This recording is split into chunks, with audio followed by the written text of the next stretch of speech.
Eh bien, salut à tous les amis. Donc aujourd'hui, on est là pour une petite vidéo. Donc unboxing, présentation, pourquoi, qu'est-ce, un peu tout et rien sur ce casque. Donc le Uazu, donc c'est le ES-HP001B. C'est un casque qui vient de chez Amazon, qui m'a coûté le prix de 33,99€ parce qu'il était en vente flash. Ici maintenant, il est remonté à 48,99€. Donc, qu'est-ce qu'il fait? Il a une réduction de bruit jusqu'à 25 dB maximum. Une résistance de 32 ohms, une capacité de batterie de 400 mAh. Ça me paraît peu, enfin c'est peu je trouve, par rapport à la taille du casque. Un temps d'écoute d'à peu près 24 heures avec plus ou moins 50, au volume de 50% à peu près, et un temps de charge de 2 heures. Donc il est censé faire de la réduction. Donc quand on ouvre, voilà, c'est la galère. Voilà. On ouvre comme ceci, hop, voilà. Donc sur la droite là-bas, vous pouvez voir le casque. Donc moi je trouve déjà une première chose avant de le déballer, je trouve franchement qu'il ressemble très très fort au Parodic 3 qui se trouve ici. Donc le Parodic 3, il ressemble vraiment, j'ai l'impression qu'il est vraiment très poupé dessus. Le fait qu'il se tourne et tout ça, j'ai l'impression qu'il est vachement inspiré. L'arceau aussi ressemble très très fort. Ou sinon pour le reste, ben, c'est pas du tout du niveau du Parodic 3. Ça on est bien d'accord. Donc quand on ouvre, qu'est-ce qu'on retrouve? Juste une boîte, comme ça, hop, et c'est tout. Après dedans, il n'y a plus rien. Non, c'est juste la boîte dégueulasse. Bon, à savoir que ce casque, je vais pas le garder. Pourquoi? Parce que je l'aime pas. Comme ça, on est clair dès le début. Boîte à la boîte. Donc, qu'est-ce qui est bien avec ce casque? Et qu'est-ce qui est pas bien? Ce qui est bien, c'est qu'il a une petite boîte, première chose. Bon, là, on va aller sur la suite. Donc, quand on l'ouvre, pouf, qu'est-ce qu'on découvre? Le casque, une petite pochette avec des accessoires, un petit filet pour si on doit mettre des fils ou quoi. Bon, on va commencer par cette partie-ci. Dans cette partie-ci, donc, on a un petit un guide d'utilisateur qui explique plus ou moins comment utiliser le casque. Voilà, c'est plutôt ça. Ok. Ouh là là là. Ensuite, on a un petit câble jack vers jack. Plutôt cool. Ok, on s'en fout. Enfin, c'est pratique. Et le câble est quand même de bonne qualité, ça je dois l'avouer. Et puis on a un petit câble ici, donc il est dans la même matière que le câble jack, mais il me semble beaucoup plus fin le câble micro USB. Et il a pas l'air très long, je vais pas le déballer vu qu'il s'en va tôt. Et en dernière chose, on a un adaptateur pour l'avion. C'est plutôt cool qu'ils le mettent avec. Ensuite, on arrive au casque. Le casque. Comment ça se passe? Donc on a un petit casque comme ceci, qui ressemble à ça, avec un petit œil ici comme logo. Donc, sur le casque, qu'est-ce qu'on a? Ici, tout d'abord, on a un petit bouton ANC. Donc, quand on l'allume, on active la réduction de bruit. On a un port jack. On a le bouton on-off ici. Ça tape. Un port micro USB. Ça, c'est dommage. Mais bon. Enfin, je vais le dire à chaque fois que c'est dommage parce qu'on a dit micro USB, mais bon. On sait bien que c'est pas vraiment que ça va arriver. On a un bouton volume plus moins. Bouton play. Donc, le casque niveau son, il est bien. Enfin, il est bien, on va dire, quand je le compare à mon Marshall Major 2, que j'utilise quasi tous les jours.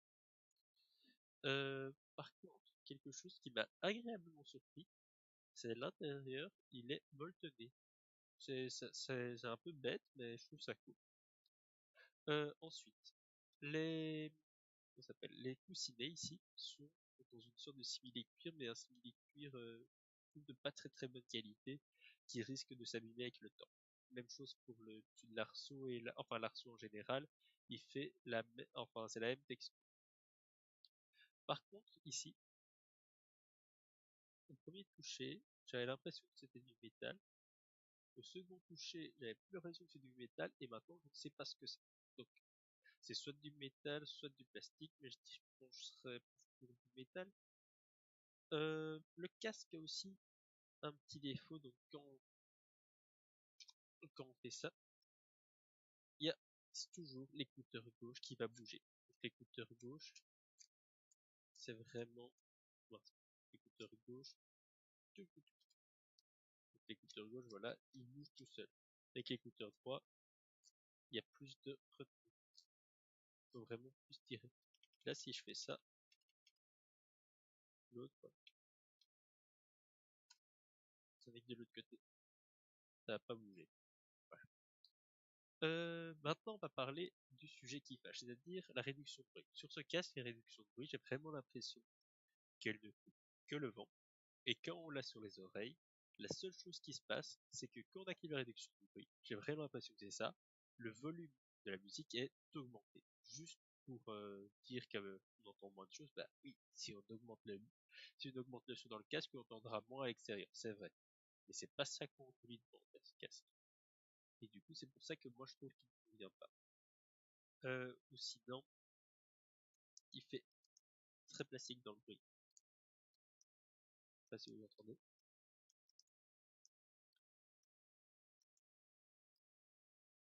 Si vous avez entendu, tant mieux. Sinon, en fait, ça fait vraiment très très plastique. Honnêtement, niveau son, ça va, c'est correct. Niveau calibrage, donc j'ai regardé les séries avec et tout pour voir que ça donnait vraiment bien. Mais vraiment, le fait qu'il est vendu pour un casque à réduction de bruit et qu'il n'en ait pas, je trouve ça vraiment aberrant. Donc, le fait qu'il soit sans réduction de bruit, c'est dommage. Bon, j'aurais peut-être pu regarder les avis avant de l'acheter, parce que, hop, donc il y avait un avis à 2 à une étoile, un à 2 et un à 3. D'ailleurs, même celui à 3, je crois, casque très bien pour travailler son PC, mais attention, portée du Bluetooth, on ne permet pas d'aller loin. Ça, je trouve pas que c'est vrai, parce que le casque, il me semble quand même qu'il va à une assez bonne portée. Par contre, là, une étoile, génial pendant un mois de prière, plus de son, fuir, fuir, et quand on ouvre le casque, on comprend. Donc j'imagine que dedans, il n'y a rien. Bon, moi je le renvoie demain. Enfin, je vais le renvoyer assez vite parce que je trouve qu'il me convient pas. Et à part ça, honnêtement, je vous le déconseille. On va essayer de tester d'autres casques à réduction de bruit, comme le Mixider. Je peux vous montrer ici. Hop, Mixider. Mince. Ouh là là, je fais des bêtises. Le Mixider E9 peut-être. Donc qui a l'air plutôt pas mal, qui pourrait être le sujet d'un futur test, peut-être le mois prochain, ou même ce mois-ci, on verra bien, pour voir et comparer. Peut-être même pas le E9, peut-être prendre un plus bas de gamme, pour pas directement être sur le haut de gamme de chez Mixider, pour comparer à ceci. Ceci que je vais vraiment pas garder parce que je l'aime vraiment pas. Enfin si, j'aime bien la partie Bluetooth, mais aussi sinon du reste, j'ai vraiment l'impression que le revêtement va vraiment s'écailler très vite. Donc, si vous voulez un casque à réduction de bruit, prenez pas ça. Si vous voulez un casque Bluetooth, vous pouvez le prendre, mais pas au prix auquel il est actuellement, c'est-à-dire à 48,99. Déjà à 32 euros pour ce niveau-là, je trouve pas ça ouf. Donc, honnêtement, maximum pour celui-là, mettez 35 euros. S'il est au-dessus de 35 euros, ne le prenez pas. Voilà. Je pense que c'est tout ce que j'ai à vous dire là-dessus. Et je vais vous souhaiter une bonne journée enfin, bon après-midi. Allez, salut. Ah oui, mettez un pouce vert, parce que moi c'est les pouces verts, j'aime bien les pouces verts. Abonnez-vous et tchou à la prochaine vidéo. D'ailleurs, la prochaine vidéo, ce sera le dépannage des Funkel AI, qui devrait arriver normalement mercredi. Alors n'hésitez pas à mettre la cloche, hein, si vous voulez.